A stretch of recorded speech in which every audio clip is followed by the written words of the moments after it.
enaltecem o caráter de Jó. Jó era o cara. Você já ouviu a expressão paciência de Jó? Paciente, firme. E os amigos de Jó, a gente detona. Você certamente, quando não foi bem tratado por um colega, falou: você está sendo um belo amigo de Jó. Só que quando eu vou à Bíblia, essa imagem ilibada de Jó e detonadora dos amigos dele se desfaz um pouco. Eu vou mostrar para vocês. Será que Jó era tão paciente assim? Olha bem, quando você analisa o livro de Jó, você nota que Jó ergue aos céus 16 vezes a mesma pergunta: por quê, por quê, por quê? E um dos mantras religiosos que eu já ouvi por aí, sem concordar com ele, não é bíblico, mas é religioso. É aquela pessoa que diz assim: o verdadeiro crente nunca pergunta por quê, pergunta para quê. Falo até com voz de frequência modulada, né? Parece que é pecado perguntar. E realmente muitas igrejas não lidam muito bem com o questionamento. Estou falando inclusive da minha. Você é um questionador demais, meu filho. É lógico, claro e evidente que há perguntas honestas e perguntas com vontade de aparecer. Tem pessoas que eles não têm uma dúvida, ele tem uma tese. Mas tirando esses modos errados de fazer uma pergunta, eu quero me referir àqueles que honestamente têm porquês e que admitem: desculpe, a resposta que você está me dando, religioso, não está me satisfazendo. Você tem que aceitar pela fé. Eu até estava comentando com os amigos esses dias, muita expressão assim: volta para a Bíblia, você tem que olhar na Bíblia. Tá, mas o problema não é a Bíblia, eu não estou concordando com a interpretação da Bíblia que você está dando. Eu dou a minha interpretação da Bíblia, e quando você não concorda com ela, volte-se para a Bíblia. A sua resposta não me convenceu, você é muito questionador. Jesus terminou o ministério dele falando: Deus meu, por que me desamparaste? Lama sabachthani. Não foi porquê de resposta, foi porquê de pergunta. E mais, esse porquê de Jó, quando a gente vai olhar no livro, não é um porquê de curiosidade, como criança que está naquela fase da descoberta, que começa assim: mãe, por que a flor é amarela? Por que o passarinho voa? Por que o céu é azul? Não é aquele porquê de indagação infantil, é um porquê de protesto, é aquele porquê chato. Por que eu não posso pregar aqui? Por que eu não posso sentar aqui? Por que eu não posso entrar aí? Por que eu não posso ir lá? Sabe aquele porquê desafiador, porquê de adolescente? Por que eu tenho que fazer isso? O porquê de Jó não era um porquê de curiosidade, era um porquê de protesto. Outro problema: a única resposta que ele recebeu diante de tantos porquês foi o absoluto silêncio de Deus. Jó expôs a sua queixa 34 vezes. E novamente o que ele ouve? O silêncio de Deus. Quando Deus falou com ele, não respondeu sequer uma de suas perguntas. Ao contrário, fez-lhe 70 perguntas e não respondeu nenhuma. Será que Jó era tão paciente assim e Deus esclareceu o problema? Eu vou dar alguns exemplos para vocês das falas de Jó, como é que elas são politicamente problemáticas. Sabe o politicamente correto? Eu vou ler rapidamente ali para não gastar muito tempo. Jó 10, verso 3. Tens alguma satisfação em oprimir-me? Ele está falando com Deus. Afinal, tu mesmo me criaste. Como podes rejeitar a obra de tuas mãos, enquanto sorris com aprovação para o plano dos ímpios? Ele estava chamando Deus de sádico, porque alguém que sorri porque o outro está arrebentando com você, ele está sendo um sádico. Ele chamou Deus de sádico. Agora imagine, você que está assistindo de casa, ou quem sabe você que está aqui no auditório. Imagine que você entra na igreja aqui e vem um irmão orar aqui à frente e fala assim: Senhor, até quando o Senhor vai ficar nos atacando desse jeito? O Senhor fica sorrindo das nossas desgraças. eu tenho quase certeza que você nunca mais entraria nessa igreja.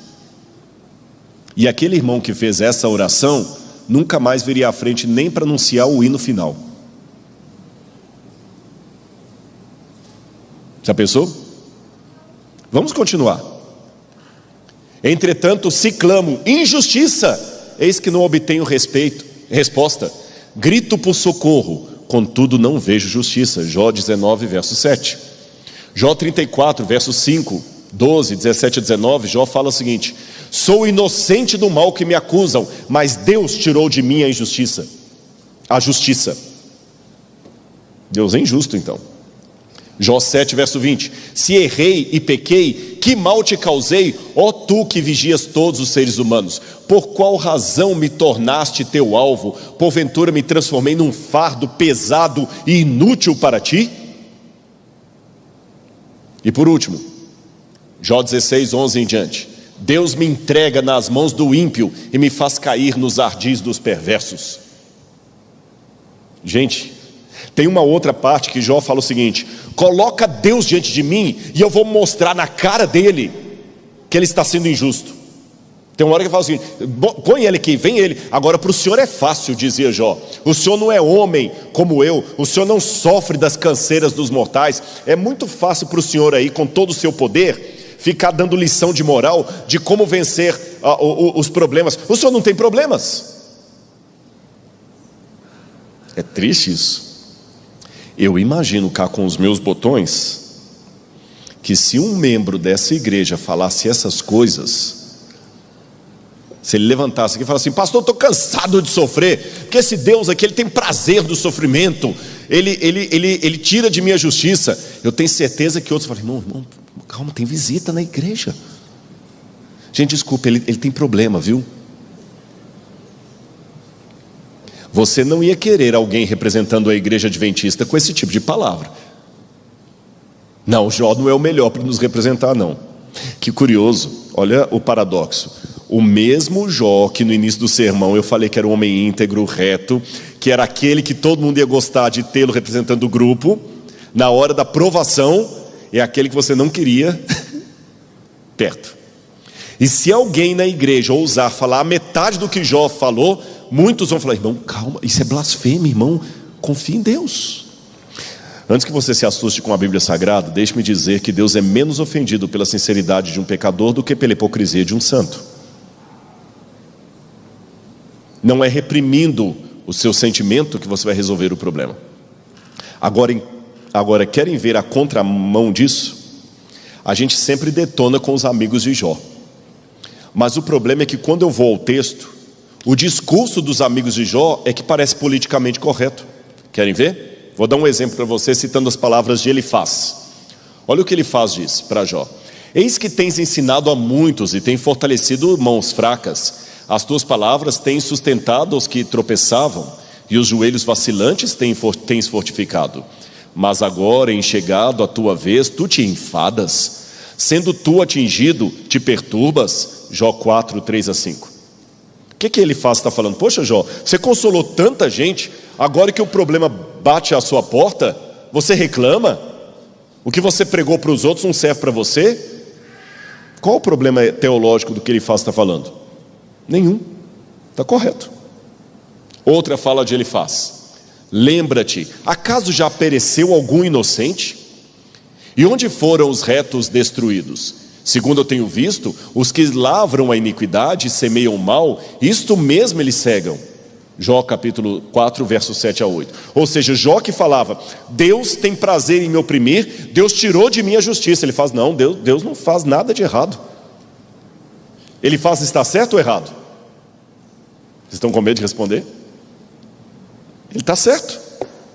Outra fala de Elifaz: queres seguir a rota antiga que os homens iníquos pisaram? Jó 22:15. Você vai continuar falando essas bobagens contra Deus?